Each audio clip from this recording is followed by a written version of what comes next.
All right, let's talk about a president who kind of gets lost in the shuffle of American history. Martin Van Buren. His entire time in office was basically defined by one gigantic economic crisis. It was a real test of what he was made of and what he really believed. So that brings us to the big question, right? Van Buren was this master politician, so you have to wonder, could a political magician actually pull a rabbit out of a hat when the whole country's economy is collapsing? Let's get into it. So first, let's back up. Who was this guy before he got to the White House? Well, he was a sharp lawyer from New York who pretty quickly became a political mastermind. He was one of the key guys who actually built what we now know as the Democratic Party. And he didn't get that nickname, the little magician, for nothing. The man was an absolute wizard when it came to political strategy. He could build coalitions, rally support, and just play the game of 19th century politics better than almost anyone else. And you can see it in his career. It was just this steady, step-by-step climb to the top, from being a powerhouse in New York to Secretary of State, then vice president for the super popular Andrew Jackson, and finally, the big job itself, the presidency. So when he gets elected in 1836, everyone thinks they know what they're getting. He's Jackson's chosen guy, and he's promising more of the same. The country was basically settling in for a period of stability, just a nice, smooth ride. What they got was the complete opposite. Because almost as soon as he takes the oath of office, boom, disaster strikes. The entire country gets thrown into this massive economic depression that we now call the Panic of 1837. And the timing, you guys, was just awful.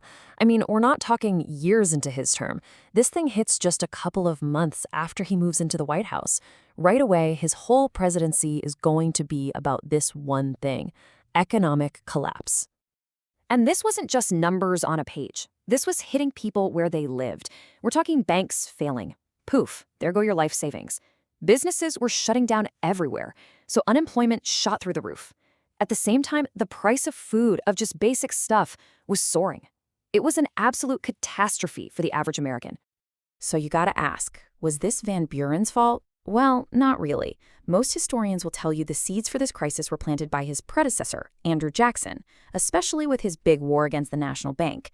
But here's the thing. Van Buren might not have started the fire, but everyone was watching to see how he'd put it out. And his response? Well, it was all about his deeply held beliefs, his principles about what government should and shouldn't do.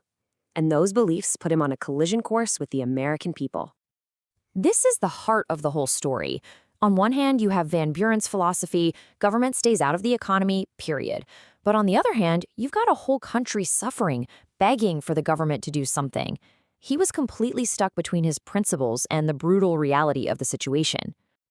So what was his big idea? The independent treasury system.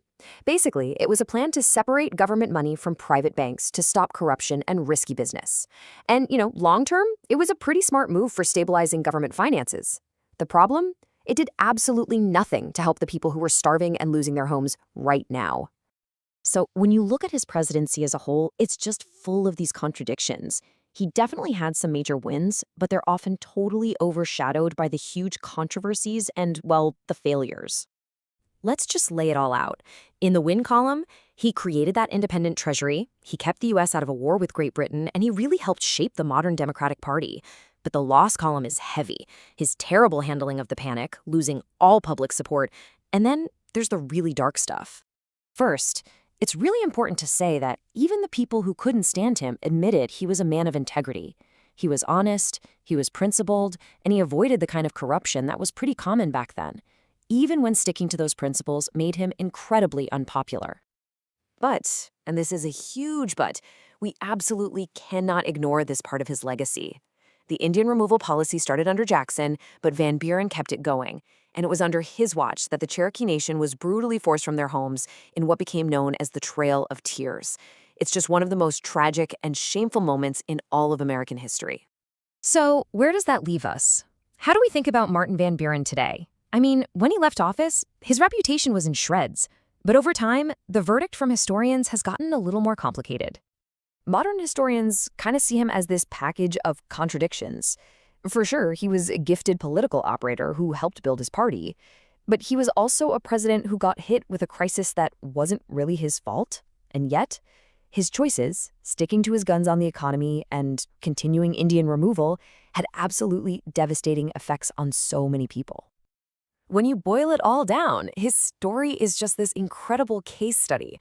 It's a powerful reminder that you don't really measure a leader when times are good. True leadership gets tested and judged when things are falling apart. Which kind of brings us back to where we started. Was Martin Van Buren a man of principle who stood his ground no matter the costs? Or was he a president who, in his country's darkest hour, just couldn't meet the moment? That's a question that, even today, is really tough to answer.